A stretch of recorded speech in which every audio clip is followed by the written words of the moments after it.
For the last 6 days, the city of Atlanta has been struggling with ransomware cyber attacks. It's estimated that thousands of these attacks happen each and every day, but many may be unsure how they happen. Our Chuck Ringwalt spoke with our very own technology expert who explained what these attacks are and what you can do to protect yourself.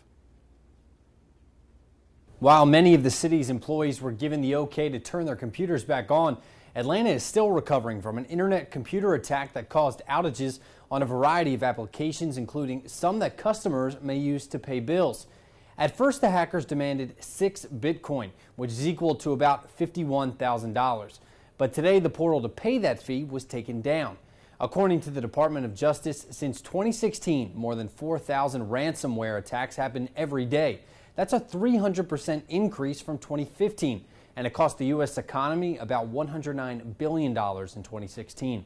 Our own Director of Technology here at WLTX, Andy Peeler, says these attacks are very common. Ransomware is a type of malware that basically will infect the computer and then essentially encrypt and lock your files or lock access to your computer, preventing you from getting access to your data in demand or in exchange for you paying a ransom, typically Bitcoin. And that's because it's an untraceable currency.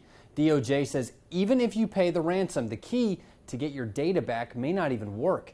Peeler says patching or updating your systems regularly is one of the most proactive things you can do. So the Windows updates, those are important. The updates to your phones, things like that. All of those, they address various security vulnerabilities that can allow these types of attacks to get in and then spread. He also recommends signing up for 2-factor authentication when possible. You have your normal user ID and password, and then you have the second factor, so it would be an SMS text message to you or an app on your phone like Google Authenticator that gives you a unique code that changes every 20 seconds or things like that.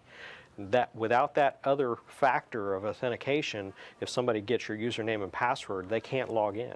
If your computer does become infected, Peeler says to cut the machine off from all internet access and other computer systems before talking with an expert. We also wanted to find out what our state and local governments are doing to prevent these attacks from happening. We reached out to the governor's office as well as the City of Columbia mayor's office, and while they were unavailable tonight, we plan to continue this conversation with them. We also reached out to the state law enforcement division, which declined to comment. Back to you. All right, Chuck, thank you.